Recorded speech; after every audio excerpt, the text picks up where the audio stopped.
Welcome to The Deep Dive. Today, we're jumping into a universe that is, well, it's incredibly high stakes and so relevant to our digital lives. We're talking about the world of Metaknyts. Hmm. And this isn't just a comic book, it's a really deep digital conspiracy thriller. We're going to give you a shortcut right into its emotional core, the tragic love story that basically triggered a global digital war. And we spent a lot of time going through excerpts from the official Comic Republic comic books. So our mission today is really to get past the surface plot points and uncover the architecture of this whole universe. The villains, the tech. Exactly. And crucially, the deep cultural foundations that place Africa right at the center stage in this fight for digital freedom. So for you, the listener, whether you're already following this story or just stepping in, it tackles things like digital identity, surveillance, resistance, things that feel very familiar. Especially, I think, in a Nigerian or, broader African context where that balance between power and information is something we think about all the time. Right. So to really get the scale of this whole conflict, we have to start small. We have to start with the personal. We have to start with Anye and Deji. Anye, a former NSA operative, and Deji, the man who would become known as the Courier. Their story. It really is the heart of it all. So their first meeting, it's anything but ordinary. Deji is at a place called the Hard Mountain Lounge. Mm-hmm. He's expecting, some guy in a suit, a standard clandestine meeting. Right, the usual spy fare. And then Anya walks in. She's beautiful, completely unexpected, and she hits him with this very specific, cryptic line. She says, "Waiting for a friend." And Deji is he's completely thrown. He doesn't recognize her, and she actually has to force him to play along with their little cipher. Perhaps Harmon's best. Exactly, that's the reveal, and it snaps him into focus. She's the contact for a mission called the Canine Project, and she almost leaves him right then and there. Because he failed to follow her instructions. He hesitated. It showed he wasn't sharp enough in that moment. But of course, she doesn't leave. The intel they were sharing was just too important. World-changing, really. They were leaking information to expose corrupt governments and what the comics call evil corporations. Yeah, showing how these entities were involved in torturing their innocent citizens. The stakes were always life and death. Yaya says it herself, lives will be ruined if they fail. And that shared danger, it quickly turned into something more. It did. It solidified into this really profound intimacy. Their bond wasn't just built on adrenaline. It was built in quiet moments. Dates at the park, the opera, the cinema. And what's so fascinating is that their connection actually started way before that, in the gaming world. He was Karabru, she was Mino. That dual identity is so key to her character. Anye, with her NSA training and her life as a gamer, she had this incredible ability to mimic voices. It's amazing. The comics say she could flawlessly impersonate people like Jason Bourne and James Bond, a master of deception, both vocally and physically. Which all leads to this one incredibly tender human moment right before everything goes dark. Engagement. The engagement. Deji asks Anya to become mashed potatoes with him. Which was an old inside joke between them. Oh. It's this moment of just, perfect, simple affection. And it happens right before the darkness consumes them. Because right after that, Anya goes to meet a contact from The Answer, the big hacktivist group. Because it's a trap. It's a trap. Instead of an ally, she's abducted, blindfolded, taken to a black site, and interrogated. And her training kicks in instantly. She knows these aren't NSA or FBI. No, these are FANGs. And the FANGs, they weren't looking for the truth. They were looking for obedience. Precisely. They gave her a barbiturate drug. It wasn't a truth serum in the way we think about it. It was a suggestibility chemical. Designed to what? Just lower her inhibitions? Exactly. To make her give up Deji, his identity, his location. And this is where her brilliance, her real training just shines through. Yeah, tell us more about her defensive strategy here, because it's such a sophisticated part of the story. Certainly. So under the influence of this drug, they're demanding Deji's phone number. And she fights back with language itself. She gives them the number, but she cycles it through these complex, esoteric, and indigenous languages. So not just English. Oh, no. She uses Sindarin and Valyrian from fantasy. But then, crucially, she uses Yoruba, Ukwani, and Ogba. She used Nigerian languages as a cipher. As a cipher, a weapon. She was creating these incredibly sophisticated linguistic layers to buy time to confuse them. By using Yoruba and Ukwani languages from her own culture, she turned our dialects into a high-level protection system. It's an act of digital sovereignty, in a way. In her final moments of lucidity, yes, it was. Her final act, though, is physical. And it is absolutely harrowing. It is. Once the FANgs finally figure it out and they're about to trace Deji's number, she knows it's over. She asks for water. She asks for water, shatters the glass in her captor's face, and grabs the agent's phone, a Pliwia phone. Which, as the comic explains, uses these incredibly volatile lithium batteries. In the struggle, she gets shot.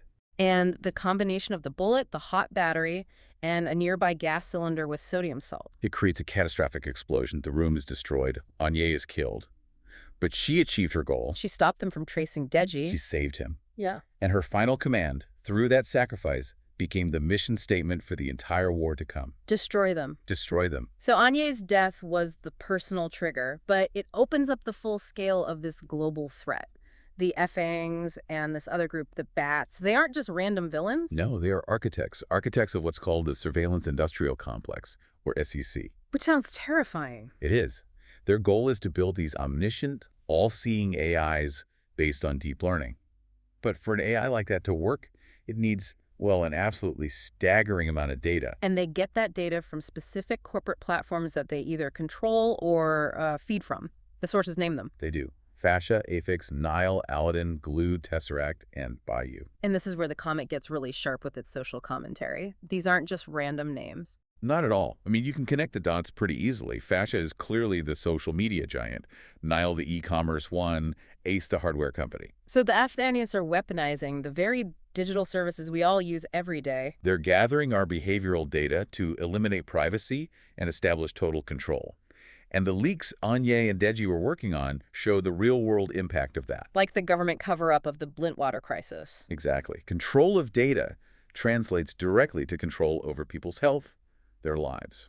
The psychological attack they waged on Deji after Anye's death is just as insidious. It's not just that they traumatized him. It was a targeted digital strike. They wiped his memory, his programming skills, his time working at Glue Corporation, all gone. So they didn't just kill his partner, they basically performed a digital lobotomy. Precisely. They severed his physical self from his genius digital twin, the courier. His memories were altered, creating a fake reality where he thought he was just a project coordinator. And that Anye had. That Anye had committed suicide. He was left homeless, completely unaware of who he truly was until his long journey back to himself began. But there was always resistance. From the shadows, we have the cypherpunks. Yes. A council of digital revolutionaries.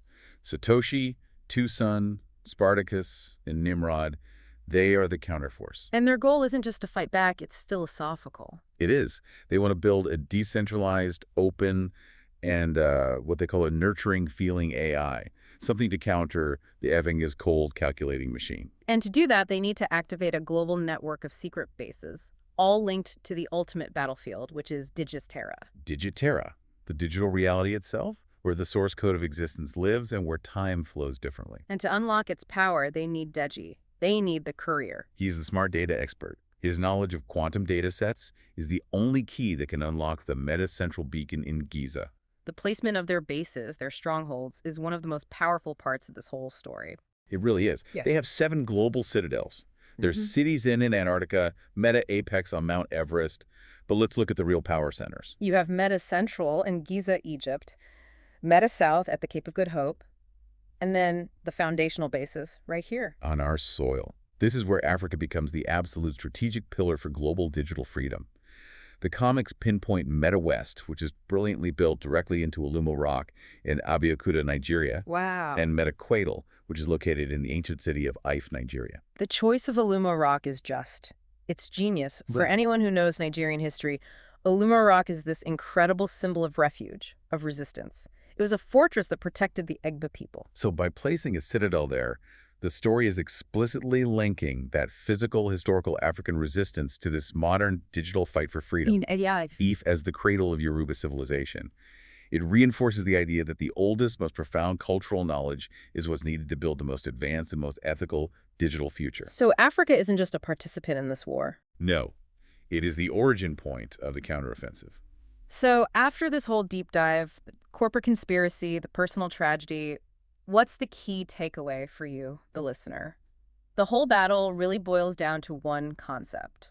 Data might. Data might. The story takes that feeling we all have, that our phones are listening, that our data is being harvested, and it proves that Onye's paranoia was completely justified. That line between convenience and tyranny is exactly what the Angmiz are exploiting. It makes the fight feel very personal and very urgent. It also gives you this emotional roadmap for what resistance costs.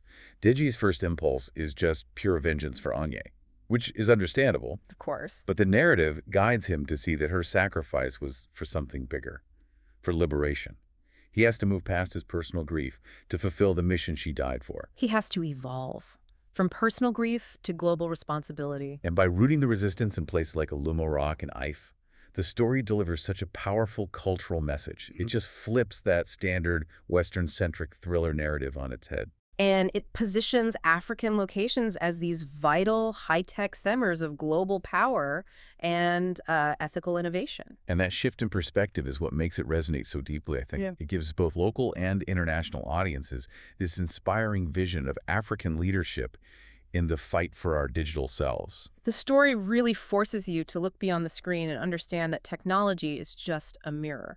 It reflects our deepest philosophical choices. Is it control through cold data, or is it freedom through nurturing connectivity? Which brings us to a final provocative thought. There's a character, Viscount Rothenberg, who is now moving to seize control of the Digitoren Council. He knows the career is Deji. So if the final battle for freedom happens in this digital realm, in Digitera, a place that controls the flow of time itself, what does winning even look like when the rules of physical reality no longer apply? That is the question you have to explore. And to really grasp the impact of Onye's sacrifice, or see the stunning visual of Alumo Rock as a futuristic citadel, you need to see it for yourself. You need to see the comic books. All the insights we've shared today, the narrative, the tech, the culture, it all comes directly from the pages of the available Comic Republic comics. You can read the entire Metakynts series right now by subscribing to their website. That's www.thecomicrepublic.com. And to get access to the complete visual and narrative experience, it costs just $1. Or, if you're in Nigeria, it's $1,000. Subscribe today to unlock the full potential of this incredible universe. Again, that's www.thecomicrepublic.com. Thank you for joining us on this deep dive. We'll see you in Digitera.